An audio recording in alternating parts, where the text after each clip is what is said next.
Xbox wants to power your dreams in the next generation with their brand new trailer. The Falconeer gets a performance mode. Aaron Greenberg talks about $70 games, and NBA 2K21 on the next gen looks breathtaking. Let's talk about it.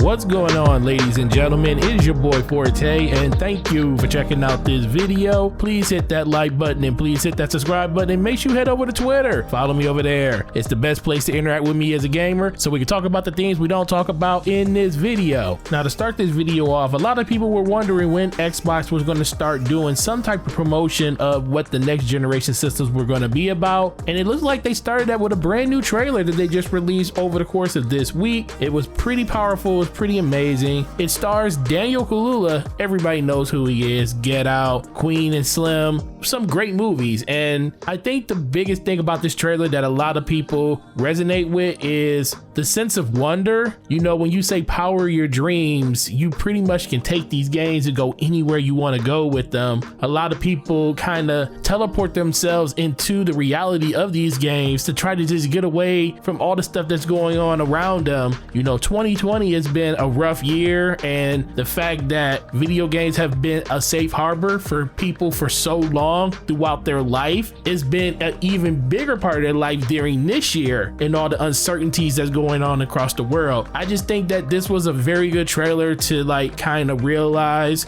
the importance of what gaming is to a lot of people, and how this type of message can really just respond to a lot of people that just feel like, I just want to go play this game and I just want to get kind of lost in it, and you could just pretty much go wherever you want in that narrative. You know, it looks like they used some of the jumping between games where they went from Assassin's Creed to Halo. It was kind of represent of what quick resume is going to be, how you can go from one thing to the other. And at the very end, where you see him touching fingers with the other young lady that was on a completely different plane upside down from him, it basically just symbolizes that no matter where you are, who you are, you always have people that are going to be right there playing with you because of the vastness of what Xbox Live is, on top of being able to play on mobile devices, PC, Xbox, wherever you want to play at, that these services are available in. So that was a really great trailer, and I'm definitely happy to see what comes next from Microsoft and Xbox when it comes to their promotion of the next gen systems. Next up, we have the Falconeer developer Thomas Sala talking about the performance mode that's going to be available in the Falconeer. He basically said, so you know, a lot of people are waiting for this, and here are the specs for hashtag the Falconeer,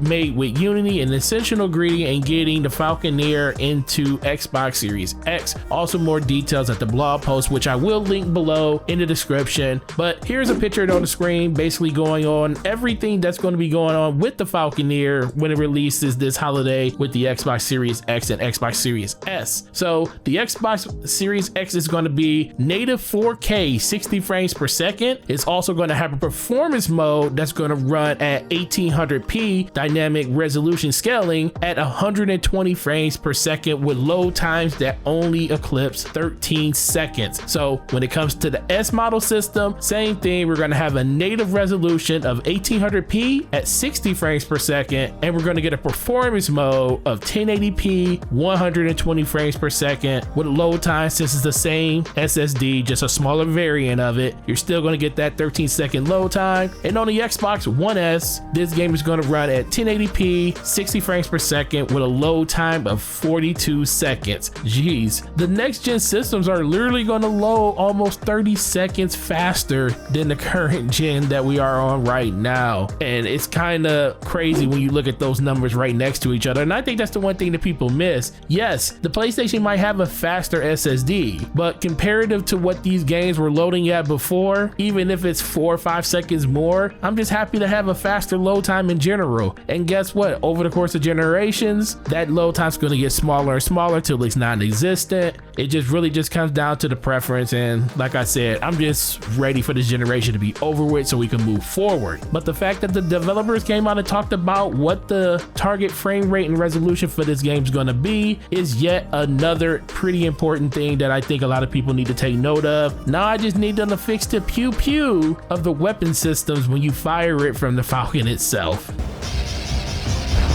If they do that, then we're 100% good. Transitioning over to RDX, which was on this past Tuesday, and they had Aaron Greenberg as a guest on the show, and he was asked a myriad of questions about next gen, but one in particular where Jay Fonzarelli, the grounded gamer, asked him about the $70 price hike he was seeing from notable publishers like Sony, Activision, and Take-Two. And this is what Aaron had to say. I think what we've seen across the industry with a couple of notable exceptions is Assassin's Creed Valhalla, which is still $60 for standard, Cyberpunk, and Dirt 5. So I'm not seeing it. There are some exceptions out there where we see, particularly for sports games, that they're coming out in advance of the next gen. And because they don't have smart delivery, they're including the Gen 9 version and charging for more. So it's a little bit complex there. It's a different approach, and they obviously have the right to do whatever they want with their product and pricing. But for us, we really taken a fan-centric approach with pricing. I'd say first with smart delivery, but most importantly, you get all of our games at launch in Game Pass. So does the price of the game even matter if it's included in your Game Pass subscription? Now, Jay Fonzarelli, to his credit, did fight against this and told Aaron Greenberg that it does matter to a lot of people because some people aren't really sold on Game Pass at the moment, and some people just like to buy their games in general. I guess this is going to be a developing story over the course of the rest of this generation. The one game that a lot of people were looking forward to see what Xbox was going to do in the next generation would have been Halo Infinite, but that has got delayed outside of this year and possibly pushed out to the beginning of 2022. So only time's going to tell on that. The only game that they do have from a first party standpoint that's coming out this year is Gears Tactics, and that is slated for a $60 price tag, but we're also talking about a game that's been out on the PC platform for about 6 months already. So the fact that it's in Game Pass already, and the fact that this is a game that's already older, I can see it just staying at the $60 price point, but only time will tell with this. I do think that Game Pass is the long play for Microsoft, like they always been saying, and at a certain point, I just don't think they're going to raise the price of these games above $60. They want people to just jump into Game Pass, and they still want people to want to buy the games, and I think that's going to be the direction they go in. $60 for their games wherever you buy them at, plus if you buy it through Game Pass, you get the discounts, or you just play it through Game Pass and you have it as long as you had your subscription. So lots of different ways Xbox can go with this. I just wonder what's going to happen in the near future.